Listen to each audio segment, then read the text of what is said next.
you happy we weren't doing a shot this time? Yes. But, like, so when we were at the liquor store a couple days ago, you said something about me wanting martini glasses. And then I remembered the shot that I did last week is also a martini, a lemon drop martini. I'm like, I could sip on that. Well, it's a martini in that, like, okay, here's this shot as a drink. Yes, but, like, you could say that for a regular martini and a vodka shot. So it's like tomato. Butts in the Seats podcast, episode 12. Woo! We had to actually remember to do intros this time. I'm Nick. I'm Emily. And we have to remember to do Twitter outros because I've had to go back in and record them the last two episodes. So if they sounded different, that's why. Yeah, we're not doing too hot on that. We just kind of like do the cold open and just like hop right into it. Sometimes you can do a cold open. Yeah, it's true. But, anyway, welcome to the Butts and Seats podcast. Yeah, episode 12, part 1 of the build to SuperBrawl. Which is already building better than the past builds. Yes. I think. And it was minus the third episode. Yeah, it was boring. But we have like a card building, which is fun and different. Yeah, somehow they've actually managed to announce matches on this. I don't even know how the hell that works. It's a wild concept. We also have the episode that we are talking about playing on mute in the background, just for funsies. Yeah, I don't know if that'll affect anything. I doubt it. Yeah, so we're going to go through a couple episodes, skip some bits, just to kind of get to the pay-per-view a little bit faster. Significantly less Norman Smiley in this build. No Norman Smiley. No, actually, no, it's not true. He shows up very briefly. Yeah, but significantly less. Yes, so I'm hoping he doesn't have... I didn't peek at the SuperBrawl card this time. I'm just kind of going with, like, what would I normally, like, skip away from? Oh, I thought you built this off of the SuperBrawl card. I was before, and this time it's just like, this feels like it's building to things, because I've kind of learned that sometimes they just put matches in, and so, it's like, oh, let me find all of the build for Finley versus Van Hammer. Ugh. Talk about boring. Anyway. So we start with the January 18th, 1999 Monday Nitro. Oh, it is 99. I wrote down 1998. I did that for a little while. I managed to stop doing that. But we open with some Nitro stills from the tag team match. It sold out. Mostly of the post-match beatdown. Yeah. And then we get a scene from earlier tonight of the Horsemen talking about what happened and Rick just generally losing his shit, tossing plastic trash cans. But like... They're like office trash can kind of size, like small ones. So it's not that impressive. He's just fucking this thing around. No, and what I noticed in that segment too, it was like these guys were just sort of standing backstage, and it's very obvious that a producer was like, and action, because that's when all the discourse happened, I suppose. Like, as soon as they said action, that's when Flair was like, oh, I have to be angry and upset now. And he I think he threw 2 trash cans into just like a metal wall. I don't remember. It's like a garage door. Garage kind of door, thing. yeah. That's what I meant. He was just like a little too angry. I mean, you'd be pissed too, but it's also just like, I know it happened just last night, but it seems like you were very freshly mad because you're on camera. You know what I mean? Exactly. That's why I'm like this didn't just happen. Yeah, it was a little too much. So we then cut to inside the NWO limo. Ugh, I really don't like these segments. I find them really dumb. And they brag about whipping David Flair at Sold Out. And they do like, oh, Wolfpack in the house. And I'm like, NWO has a general branding issue. You did point this out. Like, are you the NWO or are you the Wolfpack? Yeah, and I think it was at Sold Out where you were like, was there ever a Wolfpack or was NWO always Wolfpack? And we will get to that during a promo because there is there's a line in one of these promos that's like, oh, I'm sorry, what? And Hogan will also note that they are the black, red, and white. So I'm like, what? Yeah, and they seem to come out to different themes. Although, I just realized I don't think we heard the NWO theme. It's all the Wolfpack theme right now. I will take that. So Flair and the Horsemen realize that they're arriving, and they come attack the limo with a tire iron, and Rick swings it at the window, misses the first time. He hits like the door, and then he smashes it in the second one. Yeah, he smashes the window. And then they cut into the limo again while they're leaving, and pretty sure that window's not broken. There's no glass anywhere inside that limo. So Rick then storms to the ring, and Gene is just there walking with him. And I guess now it's going to be an interview. Rick coming out in the leather jacket. I have to ask, because it's the same role as Bischoff. Is he Leather Daddy Flair? He's not quite Leather Daddy, because he's Ric Flair. He's not Daddy. But he's like... I think Lacey Evans would have a word. Okay, we're not talking about 2021 Ric Flair right now. I don't want to talk about it. But he's more along the lines of, like, if your father or your grandfather found a leather jacket from, like, the 60s or 70s and are like, I feel like being cool. Like, look, I'm hip like the kids. That's the vibe that he gives me. So we do get our...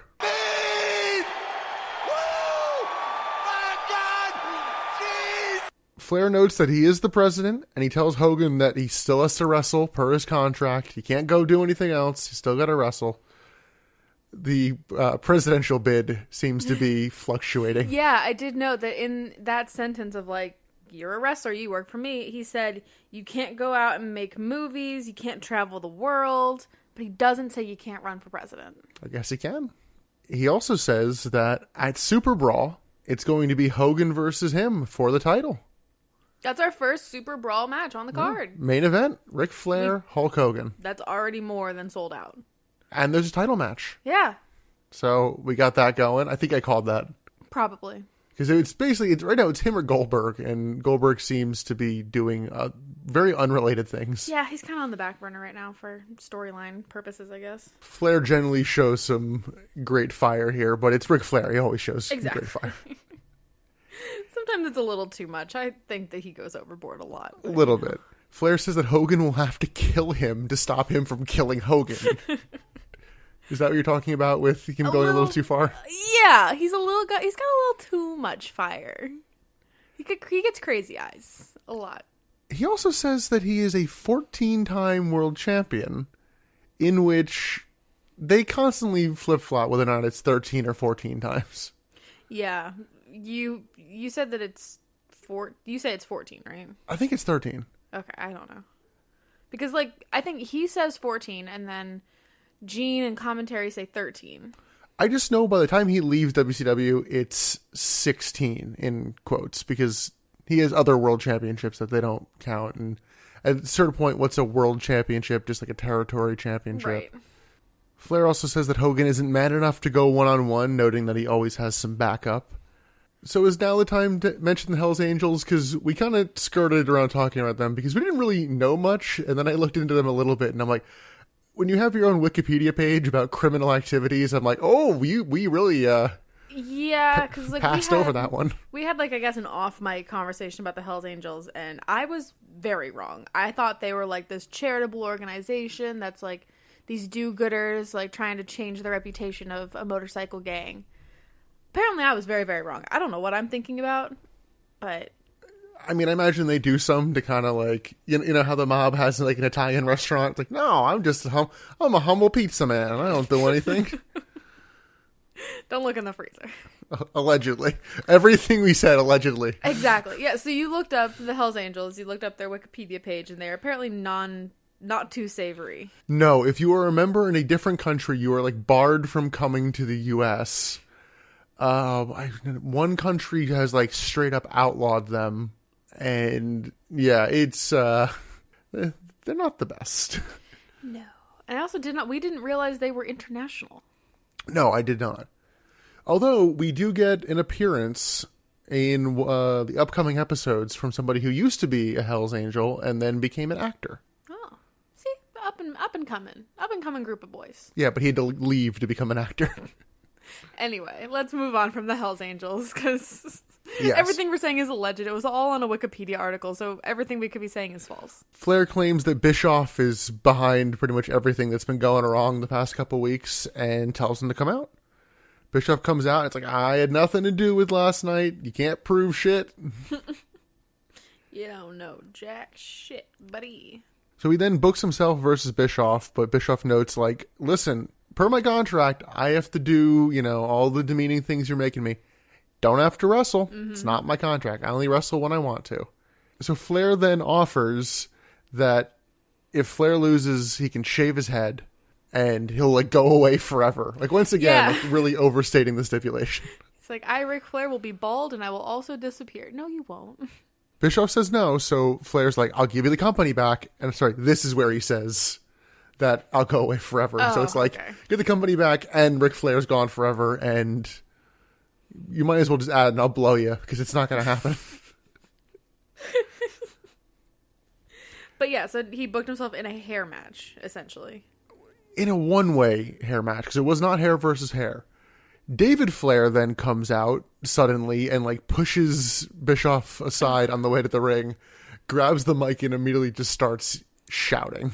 Yeah, he saw one man cut a promo, and that man was his father. So he's like, that's how promos work. I have to scream, I have to take my shirt off, and I have to keep screaming. Yes. That's it. Well, see, he failed. He did not take off his shoes and chuck them into you're right. the crowd. He also didn't do an elbow drop on the mat. Or his shirt. Or his shirt, you're right. No elbow drops. Well, Flair does earlier, but that's unrelated. But it was wild watching David Flair cut this promo, because like his voice conveys so much anger and emotion. His face doesn't move. No. His face is still blank stare. Nothing's happening behind those eyes. So David Flair then says, no, I want to fight Bischoff. And Bischoff agrees and is like, oh, no, you made the match. It's like, Ric Flair's the president. He can do whatever the fuck he wants. Well, the Bischoff can just back out, but it's not like Bischoff's word isn't binding here. Flair does agree, because they add it is now hair versus hair, and it's actually a little bit more than that, because Rick says, if we beat you, Eric, we shave your head and your ass. Yeah, you gotta throw that in there right at the end. We went a long way just to get to, it is David Flair versus Eric Bischoff. Bischoff and Rick's hair are on the line. And maybe Bischoff's ass. And if Bischoff wins, he gets the company back and Rick is gone forever. And Jesus Christ, there's so many stipulations on this that... It's so obvious what's going to happen. Like, as soon as that was booked, I was like, I don't think I've ever seen Ric Flair with a shaved head. Did you know that he almost did at one point? Really?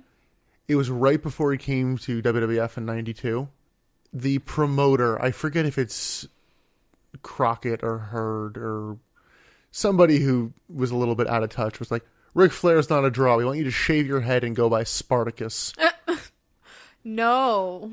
I hope he was fired. Eventually. Good. He was running the company mostly. Spartacus. So. Yes. Can you imagine Ric Flair coming out and being like, my name's Spartacus? Oh, God, he wanted him to do something else stupid, too, as part of that gimmick. I forget what. Overall, a bad idea. Terrible. Oh, and additionally, during that, Flair said no, so the guy fired Flair, but Flair was still the champion. Oh, shit. So he just took the belt with him. Good. That's so stupid. So after that, we get the Nitro opening. More Nitro stills, now with Hall and Goldberg from last night. Afterwards, we skip a little bit, including the Nitro girls, I know. Be heartbroken. I do enjoy the Nitro girls sometimes. So the first match we're going to talk about is Chris Jericho versus Booker T, which got made last night at Sold Out. No real strong reason, but, enough of a reason. It was basically just like Booker T saying, you didn't deserve to win. And Jericho being a little cheeky asshole. Yeah. So that's enough of a reason. That's more of a reason than a lot of matches get, so I'll take it. Yes. I know that there's probably no grand story elements here, but the match should be pretty good, so we can peek in on it. A lot of stalling to start by Jericho, followed by some chain wrestling, and Jericho is very constantly complaining to the ref to start this.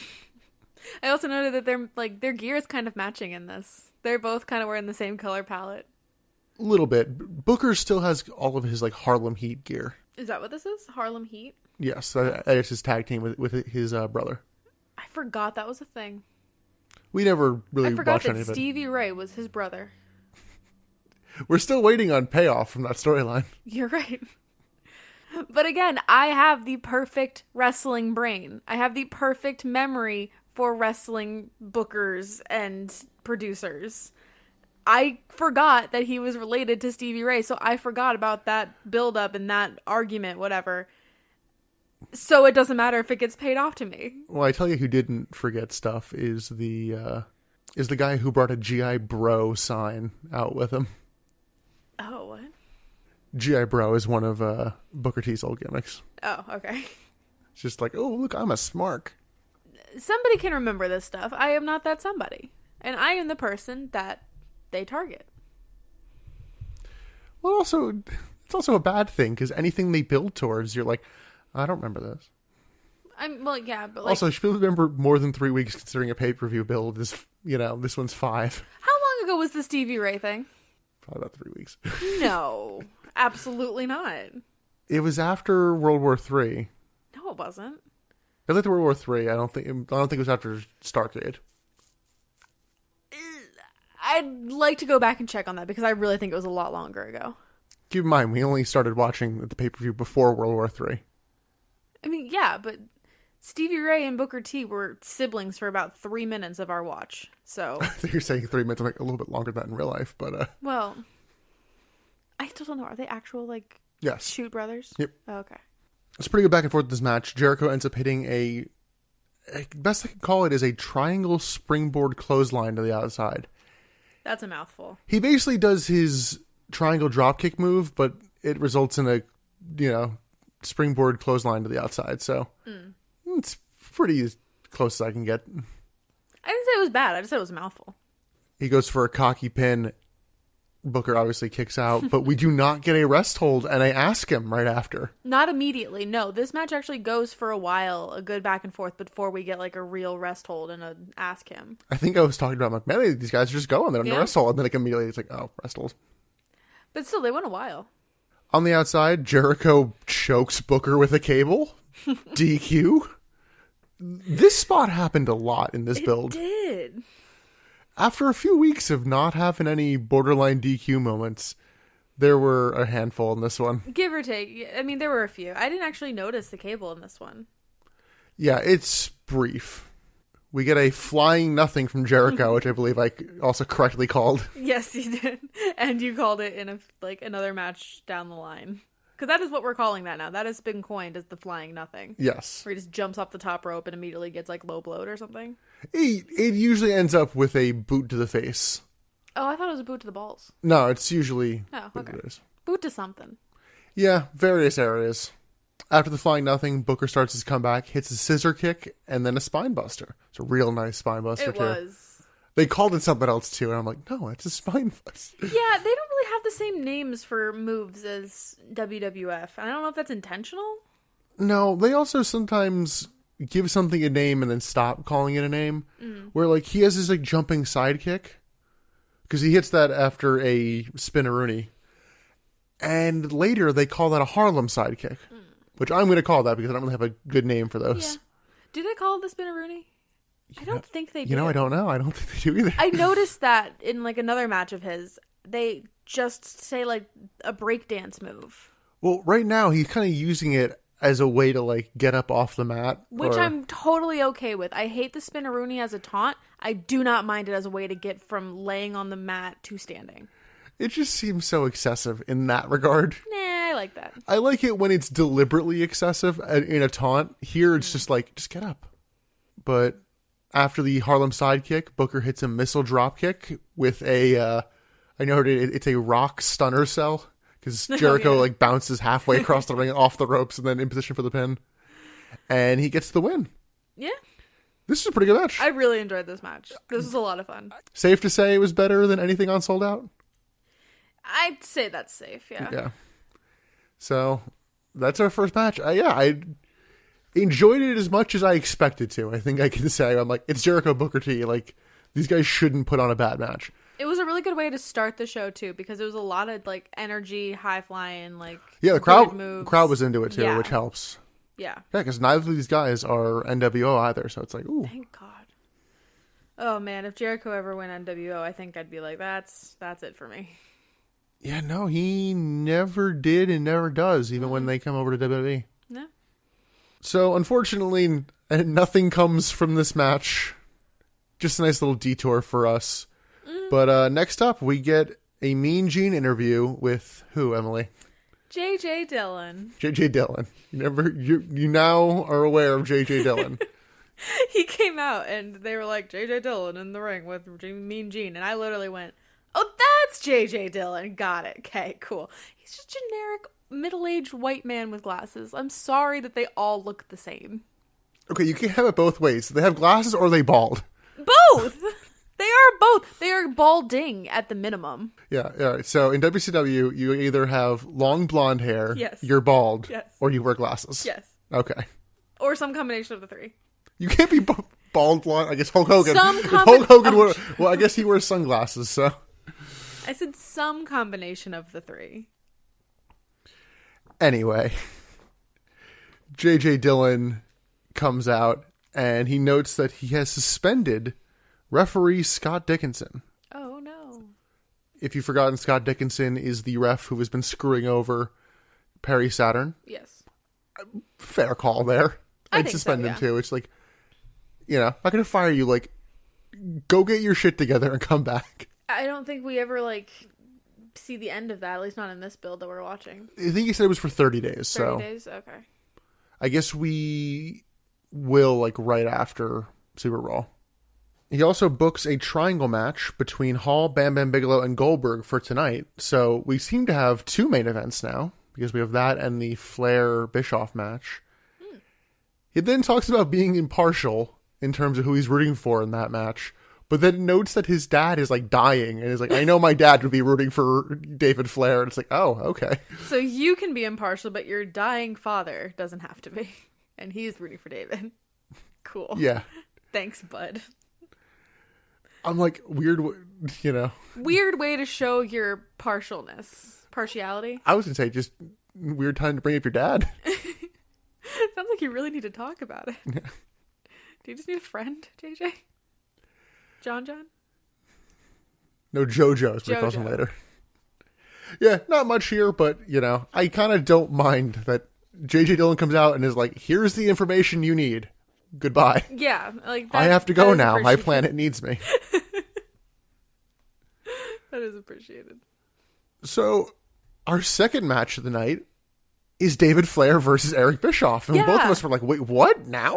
It just happened so quickly. And I don't know about you, but I was expecting a weird finish and them to have to come back to this later in the night. I was not, actually. But no, this whole segment happens here. What I thought was funny was at the beginning of the show, Eric was trying to get to the backstage, he had to get ready for this match or whatever. He just comes out. The only thing that's different is he's in a different t-shirt. He might be in different pants too. I don't know.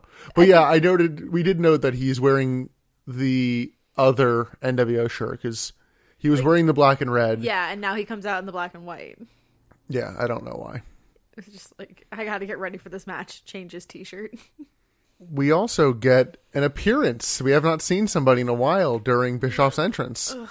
Wildcat Willie appears in the background. He's still so disturbing looking. And I went to a high school where the mascot was a wildcat.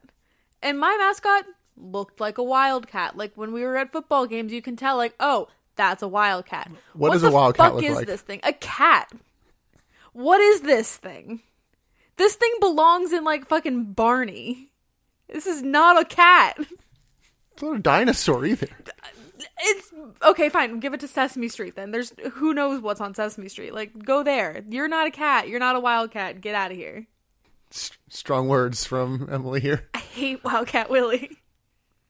You're gonna look like a wildcat. Look like a wildcat. So can't hide that wildcat pride. David comes out in his, shorts, t-shirt, nothing crazy. Mm-mm. And the match starts, and I wrote, you're fucked when Eric Bischoff is the better worker out of the two of you. Yeah. Thankfully, this was not a horribly long match. Yeah, because David just kind of stands around staring at Bischoff, who, throws some kicks. And I'm like, oh, yeah, buddy. As soon as it started, I knew this was going to be a terrible match. Because, they were both waiting for something to happen, from each other. Yes. So I think what they're waiting for is Bischoff knocks David down, and the referee, who is Randy Anderson, aka the referee that Eric Bischoff fired when he had cancer, appears to hand David Flair something. Like, it's very subtle. Mm-hmm. We had to go back and watch it a couple of times. Yeah, because David then just throws a punch and knocks out Eric Bischoff and pins him. And we're like, wait, what? Like, that's it. There was a point in this where, like, Bischoff gets David into the corner and, like, tries to stomp on him and step on his chest. And even, like, a fuck you move, like, just standing on top of somebody, he made that look lame. It looked so bad. Yeah, so David Flair pins Bischoff. He has now won. They can shave Bischoff's head. And he stands over him, and it appears the weapon he had was a roll of quarters, because he opens the roll and like pours it all over Bischoff. So the Horsemen then come out to help David shave his head, / I guess they're just going to do it, because I guess Rick gets to shave his head. I don't know. And Mongo comes and puts 2 quarters on Bischoff's eyes. Which was good. That was a good little piece. It's also a spot he really liked, because he does it again at the end of the segment. But also, Mongo's back. Yes, Mongo is back, and Mongo will be gone very shortly, we found out. He's just here to say hi and bye, basically. He has a match tonight, too. Oh, yeah, I forgot. So, Flair uses the buzzer with... I don't know the best way to describe it because I'm not a barber, but it has, like, the different, like, level clipper kind of things, where it's like, you know, the difference between, like, oh, give me a 2 on the side, give me a 4 on the side kind of thing. So, it doesn't shave Bischoff bald, it just gives him a buzz cut. Yeah. And even then, it's a fairly long buzz cut, too. Yeah, it didn't look bad. Like, he ended up with the haircut I have. Yeah. Yeah, the level didn't look bad. However... Oh my god. You seem more upset about this, so I'll let you take it. It was just funny. It became blatantly obvious that Eric Bischoff... We knew Eric Bischoff dyed his hair because he comes out in varying levels of black hair versus brown hair. I notice it. I don't know if you do. I also notice it in his beard. So we know that he dyes his hair. But it becomes very apparent that he hasn't dyed his hair in a while when they shave. Because he goes from having like a full head of dark brown hair to very quickly having a stripe of just gray. And all the hair that falls off of his head is all just gray. And it's very clear that all the dye is just right on the surface of his head. And then it just gets shaved off and he's just gray. Yeah, commentary makes a bunch of like roots kind of jokes. Oh, it was so sad to watch. It was shocking. Like, it was shocking how much gray hair came off of him. Because, like, you look at him and you think, oh, he's got a full head of brown hair. Like, dark colored brown hair. Nope, it's all gray. This is all just a facade. Everything's fake. Nothing is real.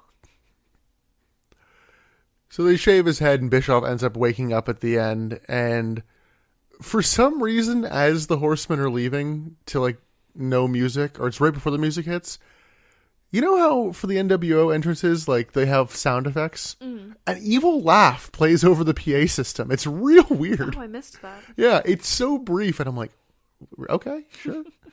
Bischoff then grabs his shaved hair and, like, puts on his head and, like, tries to, like, run off. Just to put it back on his head. Yes, because that's how hair growth works. Yes.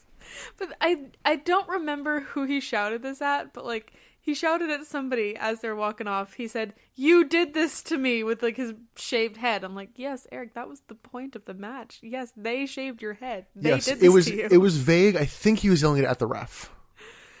I'd like to believe that he was shouting it at Ric Flair. It's like, just a fact. You did this to me. It was funny. The match is bad, but it didn't go for terribly long. And it was less than that. It was a 1 hour build to this, probably less. Build this up a little bit. Book it for next week. Why are you having Bischoff suddenly have his head shaved with no warning? Yeah, I don't know. And, like, to the point where I'm like, did you plan this at all so Bischoff terribly dyed his hair for the comedy, or is that just actually how he dyes his hair? Maybe if they had to wait until next week, he would have had to re-dye his hair. And he's like, I don't want to wait. I don't want to have to redo it. I don't know, but yeah, he spends most of the next segments in, like, hats and stuff anyway, and it's not that long, so it's not all that embarrassing. It's really not that bad. Get some Just for Men on that gray buzz, and you'll be fine. Next up, we go backstage with Chris Jericho and J.J. Dillon. And Jericho comes to J.J. Dillon and is like, yeah, so Saturn's not wearing his dress all the time. And if you look here in this crumpled up contract, it says that he has to wear it all the time. Which was a debate that we had when this whole thing was booked. Because I heard Jericho say it was you had to wear this dress the whole time, like from now until the rest of your career. The rest of your career, and commentary just kept saying he has to wear it if he loses the match, like for undetermined amount of time. I'm so glad they brought it back because I was like, I heard the stipulation. Yeah, because apparently Perry Saturn's like, oh, I have to put it on at the end of this match and that's it. And I'm like, no. But they never clarified that wasn't right. Yeah, like commentary is even like, oh, Jericho found a loophole. It's like, wasn't that the stipulation? But JD Dillon's like, yeah, sorry, Perry. Like, you signed a contract. It's like, hey, we probably both should have seen this, but it's in here. You signed it. Put the dress on, buddy. Yep. And Jericho's yelling at both of them, like from off camera. But he keeps calling JJ Dillon JoJo. He just keeps yelling, do your job, JoJo. So, yeah, Perry Saturn now has to wear a dress. To which he fucking owns that shit in the upcoming weeks. Because, oh, yeah. He starts putting makeup on. Yeah, he has some eyeliner. Like, he's wearing, like, real form-fitting stuff. Way, like I would say sluttier, but it wouldn't really apply here. Not even sluttier. It's just, like, way it's more form-fitting. Yeah, than the one that he was forced to wear at the pay-per-view. He was forced to wear a muumuu. And he goes from a muumuu to a, like, skin-tight long dress. I don't know if they have a match SuperBrawl. It doesn't really seem like they're building a terrible amount. Just like that's kind of a feud right now. But we'll see how much that picks up in the upcoming weeks. We then get Conan coming out to the ring. And sharing way too much information. Yes, but I noted first that he's, doing his dance down to the ring. And I'm like, aren't you supposed to be all fired up and pissed off? And he just comes down and does his all usual stick. Yeah. Are you rowdy and bowdy? Please don't say that word at me. He calls Nash and Luger Punk Mark Busters. Yeah, what? 3 different insults just combined into one. Okay, I didn't even hear that. Yeah. He calls them punks, marks, and busters. He also drops a bit of knowledge that adds a wrinkle to this show that just kind of pissed us off more than anything. I don't even know if he realized he was doing it. He talks about when he was in the Wolfpack, there were plenty of moments for them to like go beat down Hulk Hogan, like take him out. And Nash would always say like, no, like not yet. We're going to, it's not the right time. We have a plan. And so it's like, oh, so the plan was to join back up, which means the entire Wolfpack being faces and separate was a fucking scheme. Yeah. They didn't reconcile. It was all a scheme. Their whole plan the entire time was to lead up to the finger poke and just reunite. Which a lot needed to go right for that. Yeah. Then again, they're also the bookers. So. Well, then again, I don't know how much of it was, at that exact point. I don't know how much of the timing they would have planned perfectly. I don't know. But yeah, so basically, if you were in the Wolfpack and you didn't get taken out to the NWO, you were just being played. I guess. All 3 people who of the people who were in the Wolfpack. Yeah, so Conan, Disco? Savage. No, Disco was never in the Wolfpack. Is Savage in the Wolfpack? He was before he left. I think of him as NWO. I think that's because last time you saw him, he was wearing a black and white shirt, which was a swerve. Oh, okay. And then Sting was in before he got taken out, and we're still waiting for him to come back. Sting. I know nothing about Sting. I guess you've seen him in one match, Maybe 2 matches? One match, yeah. Was it Halloween Havoc? He got taken out and that's it? Yeah, I think that's it. Because he wasn't at World War III. Yeah, no, so we'll see him again eventually. But the fans want to see him. Because he is like Mr. Fight the NWO. And then he joined the Wolfpack. I don't know how that works out, but... Anyway, back to this Conan promo. Yeah, he talks about the bonding they did when they were in the Wolfpack. Including when his baby boy died and being in lockdown, and it's like, oh, I'm sorry, what? Hold on, back this train up. What? You're sharing a lot of personal trauma right now.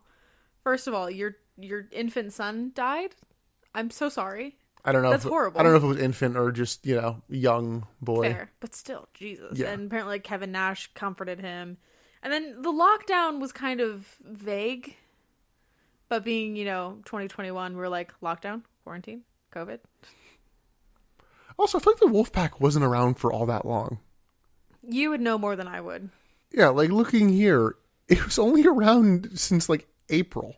Oh, of like the last year? Of 98. So not even a full calendar year. And it's like, one, that's a bad year for you. Two, maybe he's just talking about past stuff and that stuff that happened in the past year. Like, I don't know, but like being in lockdown, I'm like, were you in jail in the past? Yeah, that's what I was thinking. Couple weeks. Regardless, doesn't really play into much other than he feels betrayed. Mm-hmm. He also calls the NWO strawberries. He loves talking about food in his promos. He has a fixation on food. Because he doubles down on the toss my salad and peel my potato. I still don't know what that means, but that is what he is sticking with. Yeah, the main point of this promo is that Conan is now a face and will be, fighting against the NWO. Right. He got kicked out and then he had his match. This really should happen before his Luger match, but what are you going to do? But he is now a full-fledged face. Cool. I'll take it. So it looks like he'll be feuding with Nash and Luger. We'll see how he fares, considering. Yeah. We then get the Nitro Girls, which, if we're talking about it on one of these, there's a reason. Because I really hate they're dancing, and I just wrote, oh no, it's Scott Steiner. Yeah. Pop-Up Pump is looking for romancing. Yeah, he tries to intimidate them, and then Kimberly's like, you need to cut this shit out. And Steiner mocks her, so the Nitro Girls just go to the back. This is not leading up to a good storyline. It's all bad. I hate all of it. Yeah. It's just uncomfortable. Yeah, we'll go through the rest of it for this episode a little bit now. Because later, he enters the Nitro Girls' dressing room. Which, again, that's like textbook sexual harassment. Yes, with the line, she needs my body. She wants my body. Harassment. Yeah. And I told Emily that I'm picturing the phone call that Jon Favreau does in Swingers, but Scott Steiner doing it and the comedy that would ensue from that.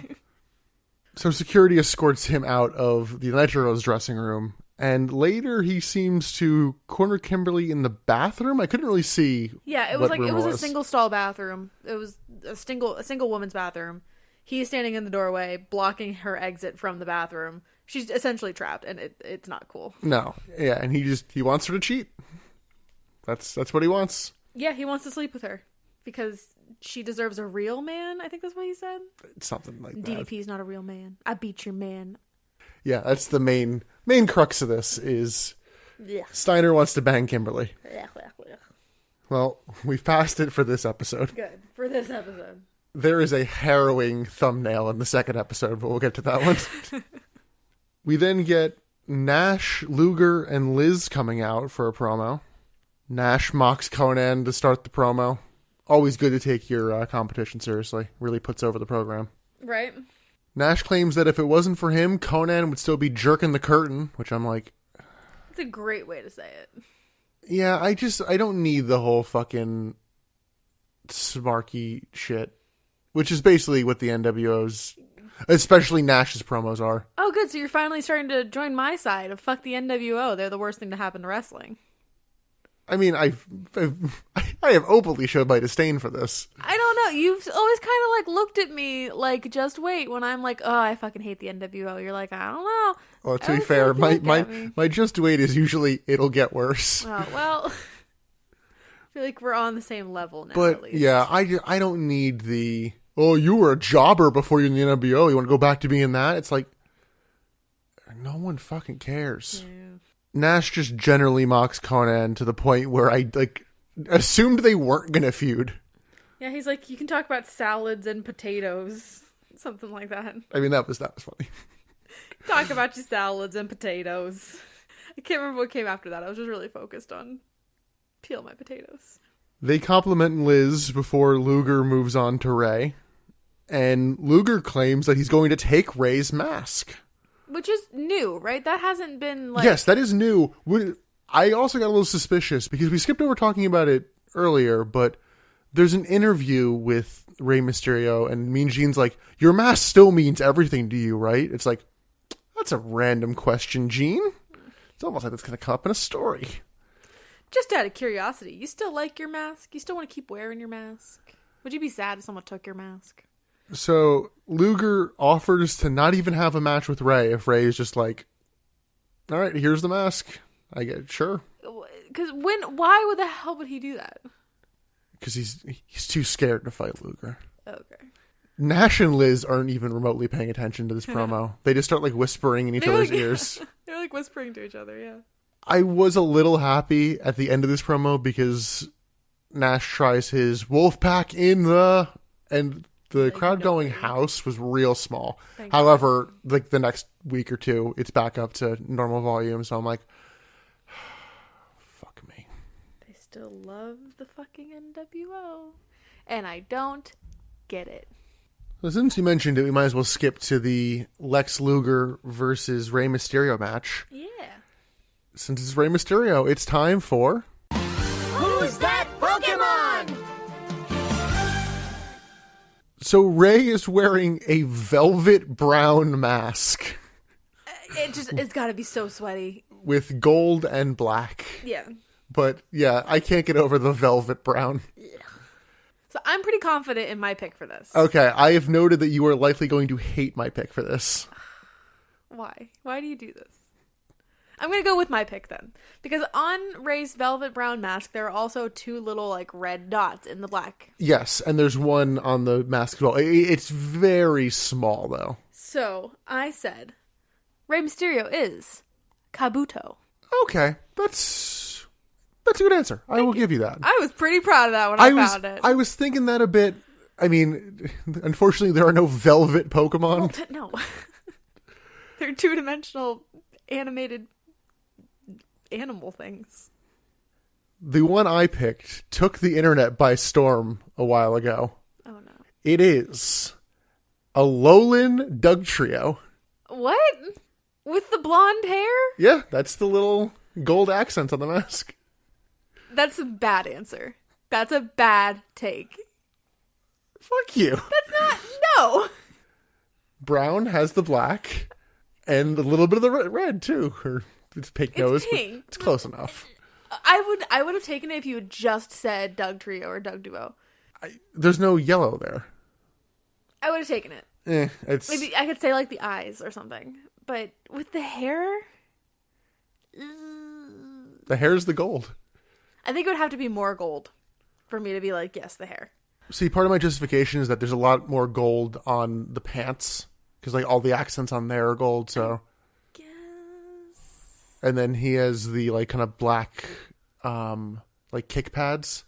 And that's the ground that Dugtrio roams around in. No, I get where you got Dugtrio. I don't like the hair choice.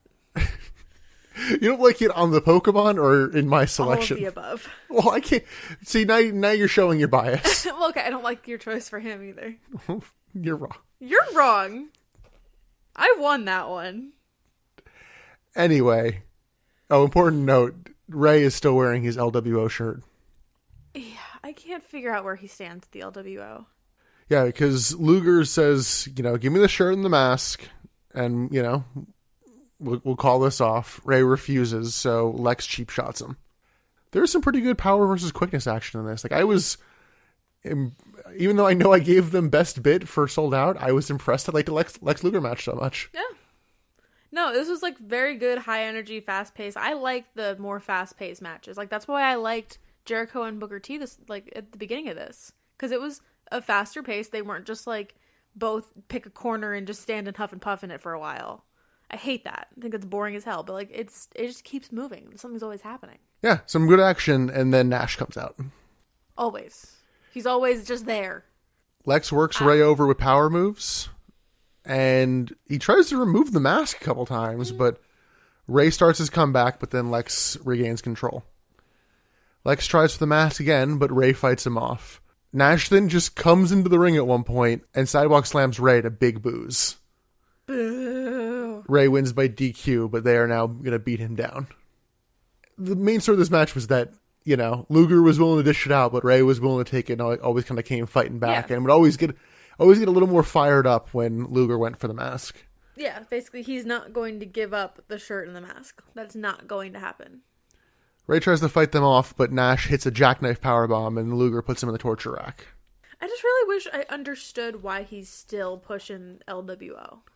They like really loosely tried to explain it, and it was such a poor explanation that I didn't really feel the need to take note of it. It was like, I'm like proud of my brown heritage or These something. are my colors. I'm like, okay, yes, yeah, you're Mexican. That's great. I'm glad you're proud to be Mexican. But your whole storyline as a wrestler has been like, these guys are not my guys. Yes, that's what it is. Not that it undercuts the past 3 months. Yeah, like, yes, be proud to be Mexican. But you hate the LWO and what they do and what they stand for. You've been fighting them. Pick one. So once Rey is down, they go for the mask again, but Conan comes down to make the save. Comes down with a chair and then like tosses it out of the ring at them. So I'm like, oh, so you've just now gotten rid of your weapon. Yeah. But that didn't make any sense. They ignore it, so it's fine. Whatever. Yeah. I enjoyed this match for the DQ, but I also kind of understand that you didn't want to have either of these guys actually lose. And it kind of puts Rey over that Nash felt the need to actually like run in and... Fair. That's true. That like Lex can't handle this on his own. I definitely liked this match. Like, it was a good match before Kevin Nash came down the ramp. Before he decided that he was going to interfere. I really enjoyed this match. Yeah, I can't say I've not enjoyed a Rey Mysterio match for Rey's... Oh, no. You know. I love Rey Mysterio. The only time I have enjoyed it has been Psychosis' involvement.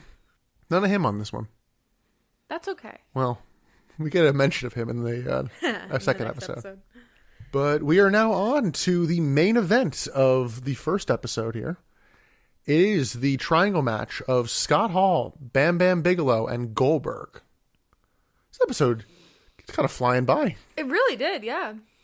I mean, we skipped a lot, but we skipped a few.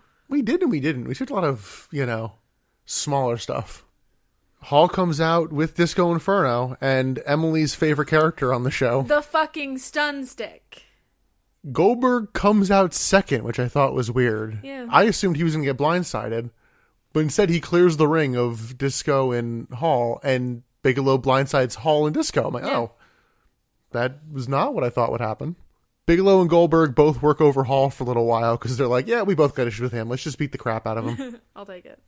Until Hall falls out of the ring, and then they both fight each other. Yeah. And then it just becomes big boys. Yeah, Hall and Bigelow then work over Goldberg until Goldberg hits a stacking double spear. Yeah, I didn't really know how to. I didn't know how to describe this. It's basically, when you hold a guy up to hit him. It's like, and people do that for a spear, but the person always moves. He didn't move, and it's like, oh, if if the guy didn't move, you would tackle both of them. That's what happened here. Yeah. Yeah. So I called it a double spear, but I'm like, I guess it's not really a double spear because he does that. Yeah, I think when if that happens going forward, we will call that a stacking double spear. Okay. I think that's the best way to put it. Yeah, I like that. Or a domino double spear. Goldberg hits a jackhammer on Hall, but Bryan Adams suddenly comes down and breaks up the pin. The NWO then run in and work over Goldberg. The Horsemen then run in and a wild brawl ensues. I think the bell might have rang at one of these points to throw it out, but I don't even remember. I really don't know when the bell rang. Like, when was it deemed a DQ? So it's a wild brawl of the Horsemen, Goldberg, and the NWO. During this, Flair is trying to get to Hulk Hogan, but Hall tries to stop him, and commentary kind of notes he took a bullet for him there, until Flair then chases the limo out of the arena on foot. There is something that happens in this match that is becoming my new favorite thing to look for. So I think it was in the Sold Out episode where I deemed the Arn Anderson with a tire iron the tire Arn. So now anytime Arn Anderson has a tire iron, which is more often than you realize, it's the tire Arn. And he comes out with the tire Arn. So now it's I'm on tire Arn watch. Thoughts on the match and kind of brawl angle? Because I thought it was a pretty good brawl. They will top it next week. Yeah. But I guess you don't want to have Hall lose, but just the sudden Bryan Adams, I was like, oh, okay. I wasn't a fan of it. Of the match and the brawl overall, I was just I've seen this before. This is boring. I didn't. I thought the match itself was fine before. If Goldberg got the pin there, it was pretty good. If the match had an ending. Yeah. I know, wild idea. It's another one where Bigelow just kind of vanishes. Yeah. He just disappears. He's a large man. He just disappears a lot of the time. But overall, pretty good episode of Nitro. Honestly, yeah, I enjoyed this episode. Like, we watched a lot of it, but it wasn't painful to watch. So in case you were curious, this episode got a 4.4 rating, which is down from the previous 2 weeks. Damn. The next episode of Nitro, which is the January 25th, 1999 episode, is the last time WCW will ever get a 5 while being opposed. Really? In 2 weeks, they will get a 5.7, but Raw will not be directly head-to-head. There were some good parts of the January 25th episode, so I'll give it that. Yeah, both of them had some good bits, although I think... Yeah, I don't know which one I like better. I'll have to think about that when we kind of get to the end of this one. Yeah, as we're talking about the next one, I'll think about it. Because the January 25th, 99 Nitro starts with a clip from Thunder. And it's Vincent discovering a camera in the NWO B team's locker room. Yeah, so at this point, we are going to start referring to them as the NWO B team and the NWO Elite. Yes, they have referenced the B team thing. They have not said Elite, but they're noting it on the network and Wikipedia, and I don't know when they will or what. It makes sense. The B team is people like Vincent and Stevie Ray and Scott Norton, those guys that aren't really getting TV time every week. Yeah. Vincent discovers the camera, and then it goes to a, I guess, television camera showing the NWO Elite watching them, why was that camera there? In a limo, too. Did you notice that? Was it? They're sitting in the limo. I couldn't tell if it was a limo or just a crowded kind of back room I'm pretty thing. sure they were sitting in the NWO limo watching this, like, closed-circuit TV, which is weird in itself. Oh, also, can we talk about how Vincent noticed this because he stayed behind in the locker room to drink a glass of what I can only assume is warm eggs out of a glass? Yeah. Because he just, like, pulls it out of his locker. And I don't think he even gets, like, one down. Takes a sip and he's like, oh, Jesus. Gross. It then cuts to earlier tonight on Nitro, and the B team are just kind of generally unsettled. Hennig actually notes that he's like, listen, I've not been wearing my shirt for a while for a reason. And it's him and Stevie Ray having a side conversation about 2 feet from the rest of the group. Yeah, like 2-3 feet away. Anybody else in that group can hear what they're saying, even if they're whispering. They also give Stevie Ray shit for wearing a $500 shirt. Which, like, that shirt's not that cute. You're gonna spend $500 on that shirt. The general thing they're going for here is dissension. Yeah. The B team are not happy. I understood the storyline. I'm just... Even when we were watching WWF and The Rock is like, my $700 shirt. I'm like, it's ugly. Why'd you spend $700 on an ugly shirt? We then go to the merch stand where Eric Bischoff, in a wig and hat, is being required to work it. And we took note of what was actually being sold, see if there's anything interesting. Not really. The only thing interesting was that Jericho had a shirt, because everybody else who had a shirt was like top tier. I mean, I think Jericho's top tier. They don't. That's the issue. And they are also selling foam fingers. Yes, which is important to note. And they're selling Sting masks too, which I think they made a joke about in that. Yeah. He's like, "Where's Sting? Yeah. Where's Sting?" I don't know. I don't know when he comes back either. You didn't look it up? I don't want to spoil it for myself. Fair. We then go to a clip which I guess was earlier today. I don't know. The timeline on some of this was messy. It's the NWO black and white at the airport. And by the airport, I mean like a hangar. Yeah, not an airport. A hangar. They just have like their cars pulled up to the airline hangars. Yeah, their cars, which are like a bunch of like Ford Tauruses, which, is that meant to be a shit car in 99? I don't know. But yeah, the NWO black and red, except for the fact that Hogan's wearing a black and white shirt, arrive in a private jet. The world's tiniest and tightest private jet. Like, these men are closer seated to each other than you would be in, like, a coach bus. The Lex Express. Sure. So the Elite are going in the limo. Everyone else is taking cars. Stevie Ray immediately goes up to them and throws everybody else under the bus. We get a lot of that in this build, of just, like, throwing people under the bus. Yeah. This segment also seems to be happening because they're kicking out Kurt Hennig, who I think he thinks that they're going to be kicking out Vincent, and then all of a sudden they turn on him. Yeah. So Kurt Hennig is now out of the NWO, and they just like leave him in the fucking parking lot. Parking lot's generous, but So I didn't totally follow why they were kicking out Kurt. I don't know. No? Just trimming the fat. Okay, so there wasn't a real reason. I think Hogan wants them to run him over on the way Jesus. out. It's like, oh, Jesus. And Stevie Ray notes that he's tired of this B-team crap. And he used the phrase B-team crap, so. Okay, so they are the B team. Then they definitely are the B-team. Although I might put them lower than that. So we're losing more and more NWO members. Which is fine by me. I wish it would be quicker. We don't need to lose one every 3 weeks. Just That's trim fair. it now and fucking be done with it. We then get to the arena, and it's still the NWO arriving. They go into the locker room, and I have no idea what the hell is going on. They want Stevie Ray to put on a black and white shirt, and then it just cuts to Bam Bam Bigelow coming out holding a ladder. Oh, yeah.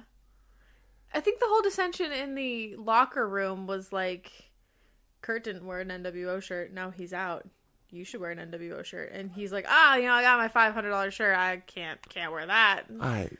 Or he said something like, I lost mine. And they're like, we got one for you here. We got an extra Oh, yeah, one. he said he lost his, and I'm like, it's like one of the best-selling shirts you guys have. You can't go grab another one. But, yeah. Bigelow comes out, and they're obviously, because it's the NWO, mocking him on the way out of the ring. But it's promo time for Bam Bam Bigelow. He says his goal when he got here was to take out Goldberg, but right now his issue is with Scott Hall. My issues with Scott Hall, too. He claims that Hall is the master of the ladder match, but he's hardcore. I've been extreme. I've been hardcore. Which I'm pretty sure is just them saying, yes, he was an ECW before this. Did you forget? They forget at various points. Yeah, they talk about things like not getting payoff. We never actually got full, like, he signed a contract. It's just like, now he's part of us.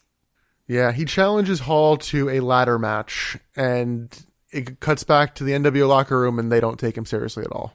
So, high stakes stuff. Yeah, really. We go back to the merch stand, and Eric Bischoff tries to steal money away from customers. Yeah, he's just like some girl paid $5 for a foam finger, gave him a $20 bill, he gave her $5 back. No, it was a Goldberg, like pennant. It was like a little flag thing. Okay. Still, what are you doing, Bischoff? Time's really that tough, bud? Short version of this, Eric Bischoff is a scumbag. Well, yeah. We then get a Mean Gene interview with Ric Flair, and it's now back to being 13-time world champion. Right, this is where it starts to go back and forth. We also get our second Mean! Woo! My God! Gene!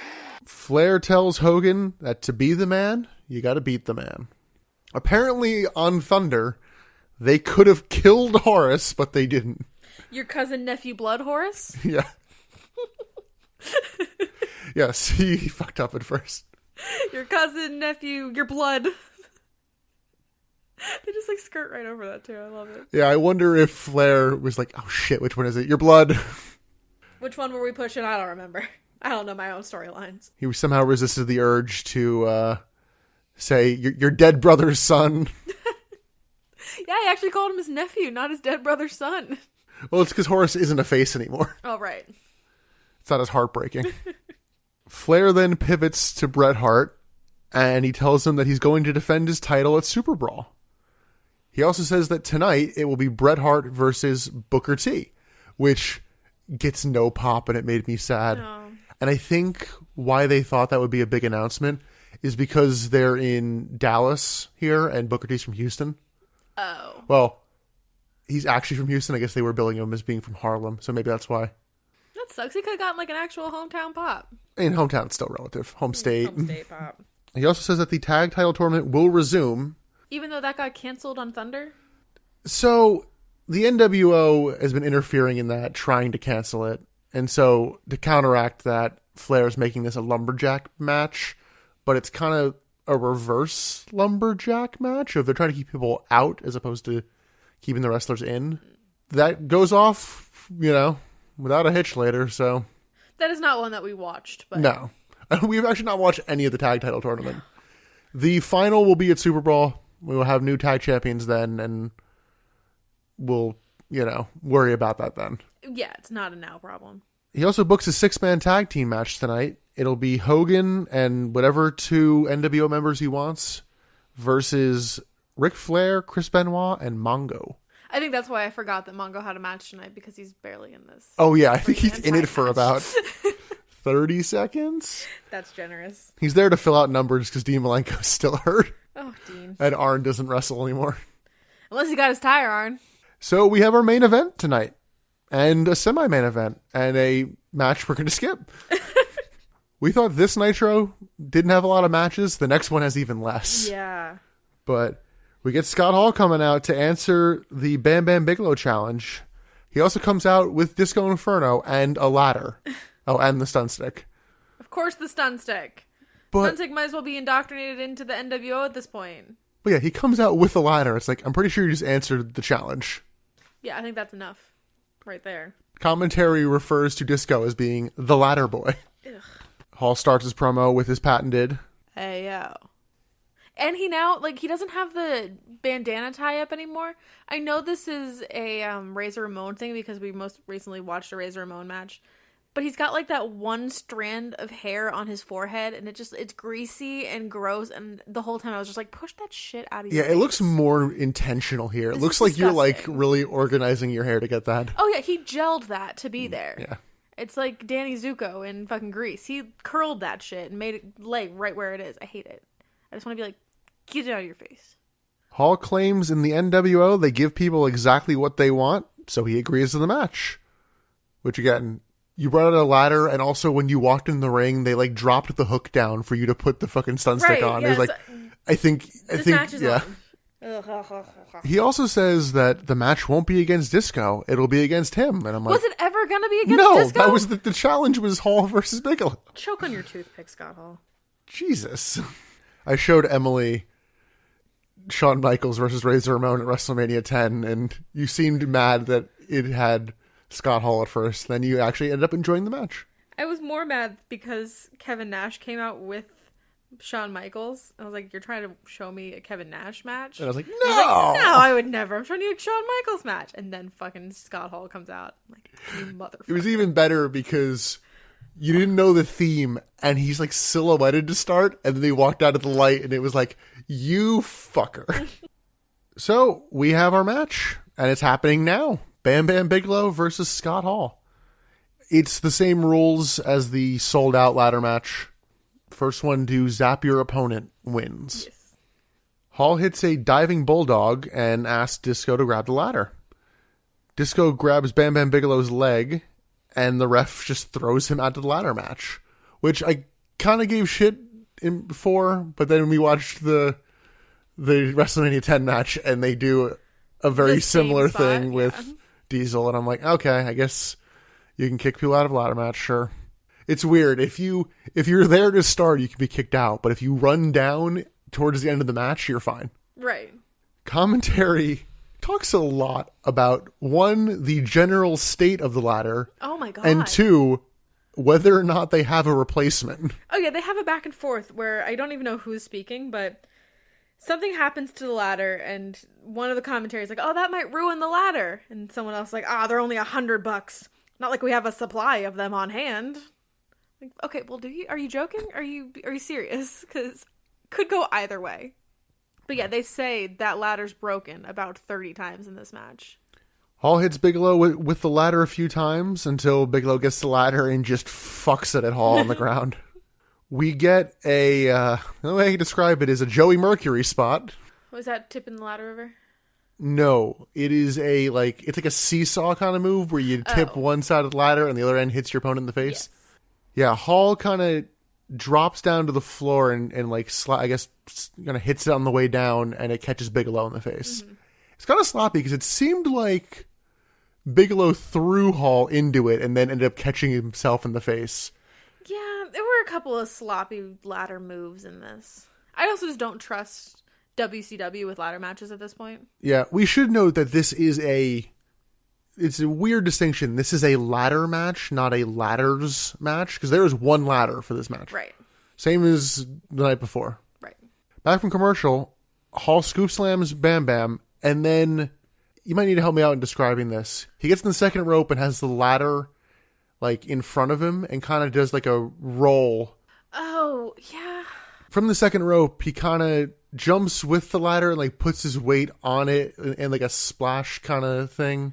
Yeah, so he's kind of trying to like jump at Bam Bam Bigelow and using the ladder as his body, basically. Yeah, it's like the ladder was vertical and he like fell forward kind of thing.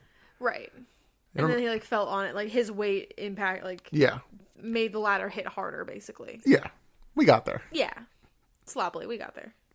Hall climbs the ladder, but Bigelow grabs it way too low to tip it. He tips it, but it did not look... I don't trust these people with ladder matches. We then get a diving headbutt from Bigelow halfway up the ladder. Hall manages to get up first and leg drops Bam Bam's crotch. Like, it was actually pretty brutal looking. Like, the leg drop, kind of low blow, like, it looked like it hit pretty hard. Hall starts to climb, but then hits a diving elbow from about halfway up. All of these moves were from about halfway up, it felt like. Which is about 3 or 4 feet, so second rope. Yeah. Maybe the top rope. Hall climbs again, but Bam Bam stops him with the back suplex from about halfway up. Bam Bam then tries to climb, but Hall drop kicks the ladder. I think this is the match where I realized there is a very obvious, like, pattern of events that happens anytime there's a ladder match, where the person who's trying to get up while someone's down takes one step, reaches their arm up, looks up, takes another step, reaches their arm up, looks up, takes another step, and then they get, like, counted off. Yeah. Every match. I'm noticing it now, and I can't unnotice it. Hall tries to climb again, but Bam Bam gets under the ladder and kind of, like, picks it up and tips it from there. Bam Bam then climbs up again, and he grabs the stun gun, but Hall low blows him, and Bam Bam falls off the ladder, but he still has the stun gun. So all Bam Bam has to do is just stun Scott Hall, and it's done. Bam Bam then gets up pretty quickly with the stun gun, but Disco runs down and hands Hall another one. Yeah, I didn't realize there were multiples of this fucking thing. You know, I don't know what would have happened if Hall had zapped him, considering that wasn't the one that they had hanging. I'm wondering if that would have been a DQ. I don't want a DQ, but I guess I think he would have had to have used the, you know, the one. First one, yeah. Yeah, the one that is the stipulation for the match. I don't know. If you're in a ladder match with like a title belt, I can't just hand you a replica belt and then it's like I win. I win. While they're having their standoff, we won't get to learn what happens if he zapped him, because Goldberg then runs in. Yeah, now Goldberg's here. On his way, he spears the life out of Disco Inferno. Good. He then double spears Hall and Bam Bam Bigelow, this time with, like, you know, the 2-arm kind of thing as opposed to the stacking. This is when the bell rings. Yes, the ref just throws it out. It's so it's like a no contest now. Yeah, it's like, we're not getting a finish here. Okay. This is about to go to all hell. Scott Norton then comes down and, like, clubs him on the back twice, which incapacitates Goldberg, which kind of annoyed me. Why are they making Goldberg look weak now? This is enough for Hall to roll out of the ring and give Goldberg a quick zap, who sells it for a second and then immediately gets up. Yeah. And I'm like, remember at Starrcade when that, like, took him out? Yeah. No, he just built up a tolerance. He's been backstage zapping himself so he can, you know, not feel anything. It's like, you know, when you have to poison somebody, you just build up a tolerance to poison. I've seen The Princess Bride, yes. Goldberg then gets up pretty quick and he goes to the back. And once again, Bigelow seems to have vanished. The man doesn't have an entrance. The man doesn't have an exit. No. I thought it was a pretty good match. It got a little repetitive with all of the climbing. I didn't mind the non-finish again. No, in this one it didn't bother me as much, but I didn't like the match. It didn't bother me because it felt like story progression as opposed to just NWO comes down and beats people up. Right. They're somehow both overusing and nerfing the stun gun, but it doesn't look like we're done with that anytime soon. Hopefully we can bring the wood chipper back. Next up, we go backstage for a Mean Gene interview with Bret Hart. You were so excited about this. I am, and I'm just going to play the whole thing here because I love it. You know, I don't know what Ric Flair's problem is, you know. You know, I've always been a jam-up guy. I've always been a guy that's never ducked anything, anybody, anytime, anywhere. Now, Ric Flair You know, this is a case of a guy that's carrying around a grudge. He's had a grudge against me since I've come here, and, you know, that's fine. He wants to throw me in a ring tonight with Booker T. Who is Booker T? Who is this guy to even have a match with me, let alone a non-title match, because he's a loser. He's not going to get a title shot. You can forget about that. Well, he is not a loser. You know he's that, He's a loser. Now, Booker T, I want to ask you a question.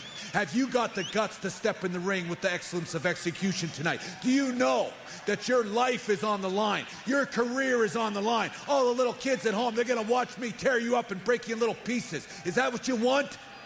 I'm sure that's what Ric Flair wants. Well, I'll tell you one thing about Booker T. This man has held numerous titles in World Championship Wrestling, and there's a guy that we would be deserving of a chance at your United States title. Let me tell you about who deserves a shot at the United States heavyweight. Let's hear it. I'm the champion. I ought to know. You know, I've been sizing up guys since I came to the WCW. And I think the one guy that stands out the most, the guy that I think has earned a title shot, El Dandy, I think you're a heck of a wrestler. You're a great technician in the ring, and you're a jam-up guy. Whoa. I don't see any reason. Wait a minute. El Dandy has been wrestling in the cruiserweight division here. Please. He's a great wrestler. He's a great wrestler, but my goodness sakes, it's 50 pounds Who difference. are you to doubt El Dandy? Because this guy's a serious professional. Well, let's talk about some serious contenders. How about Hypnosis? Let's get thrown. Psychosis? Whatever. He's a great wrestler. You know, you can say what you want. You can try to tear these guys down and take them down. Psychosis but has also he's been a high flyer of the highest magnitude. But he's this guy's still a cruiserweight. Let's get some. How about Dean Malenko? I was going to give him a title shot. He was the big man, wanted to injure me. Hey, come injure me now, you little punk. He's sitting at home with some kind of hokey injury. This is a real injury, Dean Malenko. This is a groin pull the likes you've never seen in your whole life. Well, he right now is nursing a very bad sprained ankle. Yeah. And as far as that groin pull, you know, people that compete in football and basketball, a lot of champions have to play hurt. Oh, yeah. What are you saying? I won't play hurt? I'll play hurt. I'm going to play hurt tonight. And I'm going to take this Booker T and show exactly what I've said a minute ago. He doesn't deserve a title shot. And Ric Flair, you go ahead and bring up your grudge. You got some kind of a grudge on me. You can try to force me into situations. You're going to put me in a title match with whomever you want, whenever you want. That's fine, Ric Flair.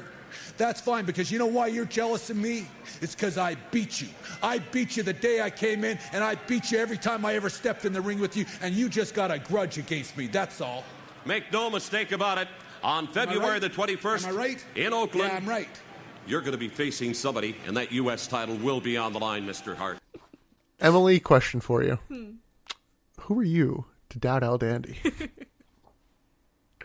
He was saying that to me all last night. Out of nowhere. Let's go through some of the highlights here. Okay. He claims that he's always been a jam-up guy. Who are you to doubt El Dandy? Of course. What about Hypnosis? So you mean Psychosis? Yeah, whatever. He insults Dean Malenko's injury and claims that he has a groin pull the likes you've never seen. I loved this promo. And once again, Bret Hart is like feuding with like 6 people. And I'm like, you know what? Good. Take it. Yeah, Hart and Goldberg are both kind of successfully feuding multiple people versus Scott Hall. At one point, they call him like, oh, you're just like, you know, one half of the team of Hall and Nash. And I'm like, isn't Nash teaming with Luger right now? Yeah. So he's being pretty effective in it. And they gloss over it here, but they never really settled his issue with DDP. So we'll see if they can go back to that. Yeah, we'll see. But and this was a very good promo. And you kept being like, "Oh, he's totally corpsing." I'm like, if this is Bret Hart corpsing, I'm saying that it's as close as Bret Hart gets to corpsing. He's incredible at cutting promos. If this is as close as he gets to corpsing, I guess something we should note is it was always a weird affiliation with Bret Hart and the NWO. Yeah. Doesn't seem to be anything now. True. That is true. During the promo, he mentions he's facing Booker T, so let's go to that match. Yes. I really like this match. Tony and Mike on commentary give Bret shit for his groin pull, and they're like, oh, come on, people have to play hurt all the time. I understand it can be severe, but when your point of reference is, oh, Dean Malenko's sprained ankle, it's like, a groin pull sounds way more severe than a sprained ankle. Yeah, but groins are funny. LOL penis, LOL. Hart stalls a lot in the early stages, and I kept expecting him to go to the outside and jaw with one particular member of the crowd. Because we actually noticed this during the Ric Flair interview. Chuck Norris is in the crowd. Not Tim Allen. No, not Tim Allen. Because during the Flair interview, Gene actually walks Rick over 2 steps just to not have Chuck Norris blatantly in the background of the shot, drawing your attention away. But yeah, no one does anything with him. I was kind of surprised. Yeah, and then later in this episode, we find out that Jean-Claude Van Damme is also in the audience. Yeah. Nothing from either of them. They're just there to watch the show. Yeah, I can't say you would have seen a ton of his stuff, although he was once in a movie with a WCW superstar. What movie was he in with David Arquette? Not David Arquette. Oh.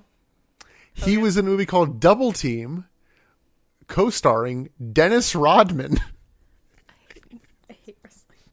Anyway, back to the match we actually enjoyed. There is a test of strength spot early on that turns immediately sexual looking. Yes. Just anytime they grab hands and they try to power each other down, one goes on their knees, and if it's the one whose back is not to the camera, both actually, it just looks like you're sucking them off. A little bit. Bret works over Booker for a lot of this and looks pretty vicious doing it too. Yeah. Booker is very grunty because you're like, who is making all that noise? I'm like, it's Booker. Oh my god, yeah. And can we talk about his pants? Yeah, I don't have the issue you do. So Booker T has he has flame pants. Yeah, but they're not really good looking flames, so it just kind of looks like a black and red blotch. And unfortunately, the flame that is the tallest flame of the blotch is right on his butt crack. So it looks like he's just got this big red spot coming out of his ass. Yeah, it literally didn't even bother me in the slightest. He's also got a matching one right on the front on his crotch, so fire crotch. At what point Bret chokes Booker on the outside with a camera cable. DQ?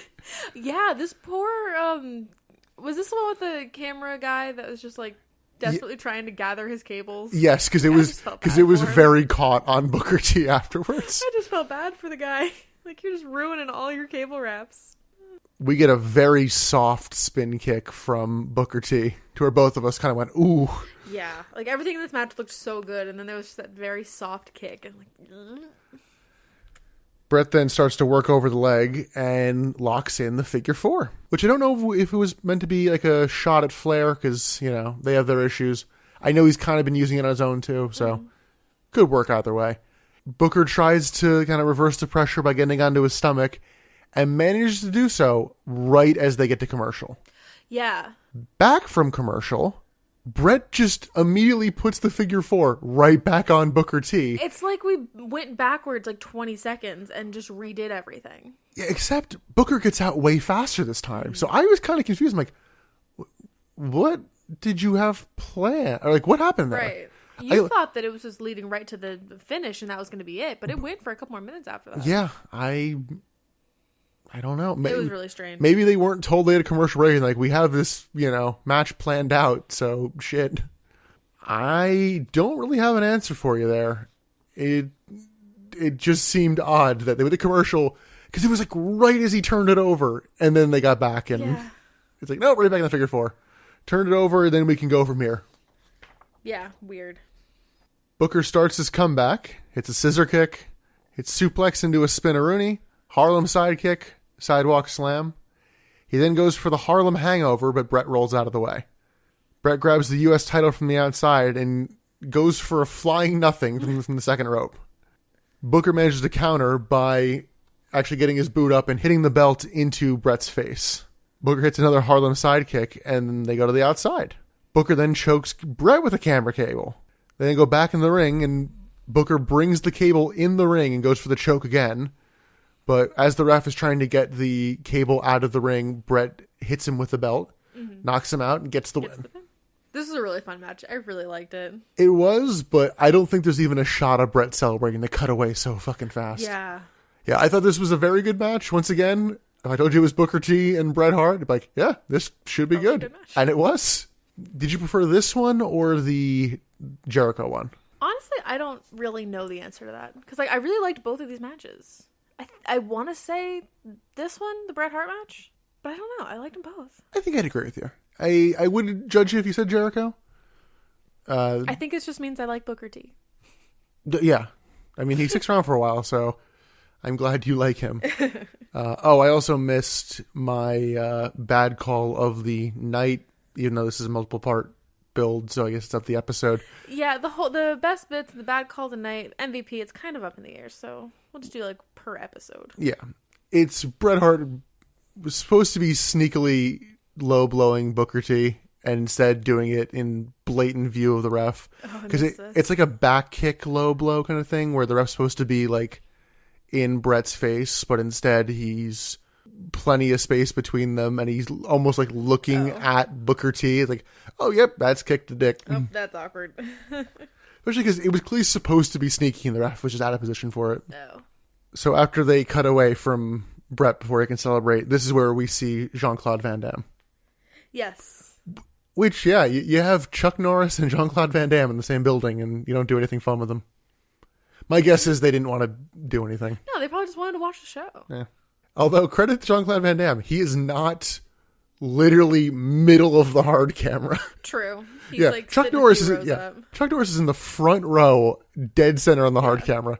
Like, I didn't even see Jean-Claude Van Damme. And even when they showed him, I'm like, I don't know where the fuck he is. Yeah.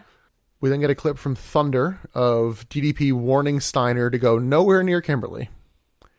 We then get that harrowing thumbnail of, and it's just from like, you know, one of the chapter things on the network.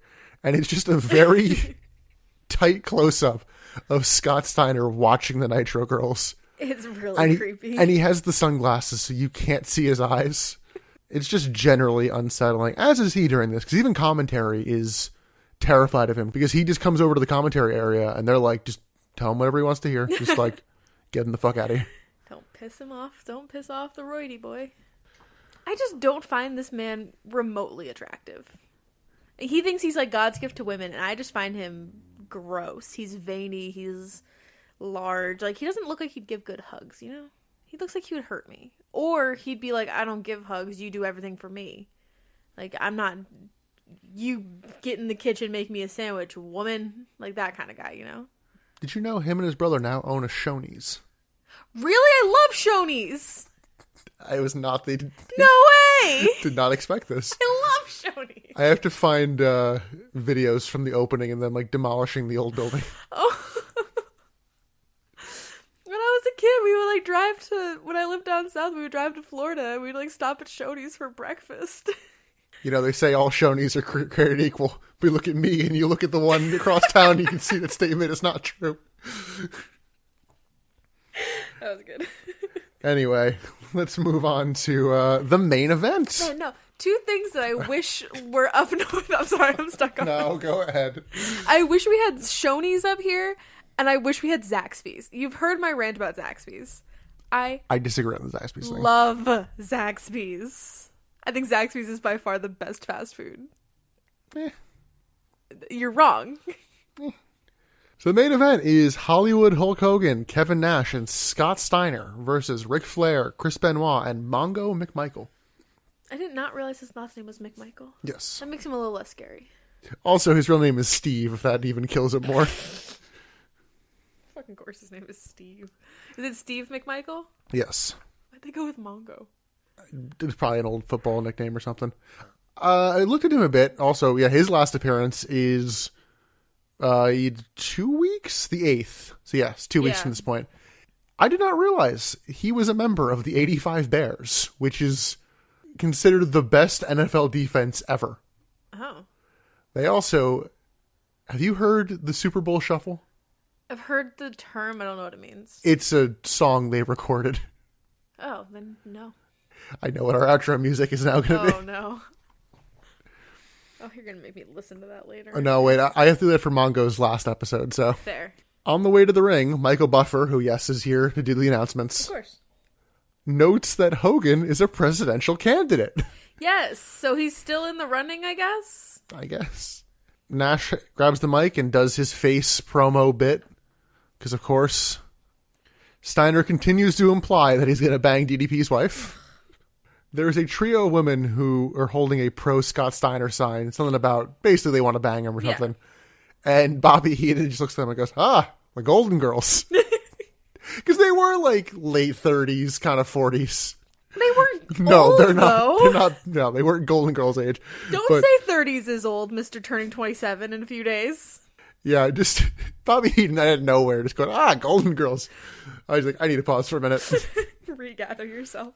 So Hogan draws some real deep heat here. He says that Ric Flair fans stink real bad. Ooh, that just grinds my Ooh, gears. smelly. Ooh. But, like, Hogan kind of goes Like, on. heel calling people smelly. Come on. In Hogan's promo, though, he just kind of goes on to, like, explain his sexual fantasies. Basically. Like, Yeah, he a says he bit. wants to beat up Ric Flair until he says, yes, Mr. Hogan, you're the man, Mr. Hogan, you're the master. Yeah, he also talked about, What? when I beat your child, Ric Flair. Yeah, what the fuck? So the Horsemen then come out for the match, and they kind of storm the ring, and there is a large brawl to start to where we're like, is there even going to be a match? Because everyone's just brawling. There seems to be no rules. Eventually, the NWO clear the ring, and it's like, okay, we can now have the match. The match ends up starting with Benoit and Steiner.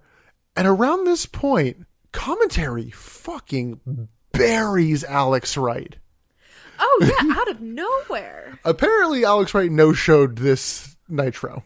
Yeah, we have no explanation as to why. We haven't even seen him in a while No. either. And I'm wondering if this might be part of the reason why. yeah, he's like, shows. you tell people you're going to be on Thunder, and then you don't show up, and it's like, you waited for the main event. You wanted the maximum amount of eyeballs / ear holes to hear you bury Alex Wright. The drama. Like, you bury Alex Wright in Van Hammer versus Scott Norton. Yeah, I want to know what happened there. I'm curious. I wonder if he ever comes back to WCW. He does. Does he? He will come back with a very different gimmick, too. Oh, not the German. I think he goes back to being that, too, at some point. Okay. But he will have a gimmick. I like Alex Wright. I hope they don't screw him over. They screw him over, don't they? I mean, define screw him over. Moppy. No, I don't. It's not that bad. Okay. That's my bar for screwing over. Fair. See, that's your bar, and then I remember when they gave Natalya a farting gimmick, so... Oh, no. And Wait, why? and paired her with the Great Khali. It's like, you've been here 5 years. Time to quit. We can't fire you because you have family. Can't let you be old. So in the match, Benoit double snot rockets Steiner after some mounted punches. Ew. He's doing that a lot lately. I hate it. It's disgusting. Nash tags in and works over Benoit, mostly in the corner. Yes. Mongo tags in, does like 1 or 2 moves, and then tells Benoit to go up to the top rope for the diving headbutt. To which I was about to get very mad, but then while he's still perched, Mongo like tags him, and I'm like, okay. Oh, okay. Which Counts probably shouldn't be allowed, but he didn't. It's WCW rules. Yeah, he didn't just say, hey, just blatantly interfere here and do a diving headbutt. Right. Or we're gonna high five in the ring and that counts. It's just clear that Mongo is not here to wrestle. No. He's here to set up moves and break up pins if need be. Oh, by the way, the thing we just mentioned with Mongo, that is his only legal portion of this match. Oh, really? He does not tag back in. Yeah, that sounds about right. Hogan then tags in to work over Benoit, and I noted it's so weird to see Chris Benoit face Hulk Hogan. That doesn't work in my brain. Yeah, you were saying like the greatest technical wrestler versus Hulk Hogan. No, I was saying the greatest technical wrestler versus Chris Benoit. You said the wrong thing. No, I'm pretty sure I said it right there. But yeah, like the best technical wrestler in the company, maybe in the world at this point, versus Hogan, who the common phrase is wouldn't know a wristwatch from a wrist lock, or vice versa, whatever it is. The greatest technical wrestler versus the worst wrestler. You cannot tell me that Hulk Hogan is a good wrestler. No one can tell me that Hulk Hogan is a good wrestler, and I will die on that hill. So the NWO beat down Benoit. We're clearly just building towards a Ric Flair hot tag. Yeah. And, okay, actually, I need your opinion here, because I said Bret Hart was the worst call of the night. Is Hogan blatantly using his belt as a weapon, and the ref being generally fine with it, worse? Yes. There wasn't even like, oh, come on, man. Stop that. Aw. I mean, a little No, bit, but there it was wasn't. like, it wasn't. You're right. That's highlighted. probably the worst call. Yeah, because there were more of them. Because this was also way more blatant and wasn't a, like, accidental, wrong place, wrong time sort of thing. True, because the ref was supposed to be distracted for the other Right. elbow. This, they didn't care if he saw. No. So yeah, this is worse. Yeah, this is absolutely the worst call tonight. And he did it multiple times, right? Benoit dodges a leg drop, and Ric Flair gets the hot tag. Everyone brawls in the ring until they clear themselves out. Flair gets Hogan in the figure 4, but Eric Bischoff suddenly appears around ringside selling foam fingers, and one of them has like a 2x4 in it. Yeah, not subtle. He hands that one to Nash. Nash then gets in the ring and hits Flair with the 2x4, which I think might break. Yes, it does. It splinters. Ref calls for the bell. They win by DQ. I think they even announce it too. And they kind of work over his partners. Bischoff then has a razor. They're now going to shave Ric Flair's head. But the WCW roster, and by the roster I mean the undercard, because This is where we get our boy Norman. it was a real who's not of the roster. And they make the save. Hogan claims that Flair tried to break his leg. I was like, really? I don't think so. He says this while they're kind of backing up the aisle. But all of a sudden, on the stage appears Goldberg, who then starts to fight the rest of the NWO. And they end the broadcast with him fighting him off. Yeah. Big mess.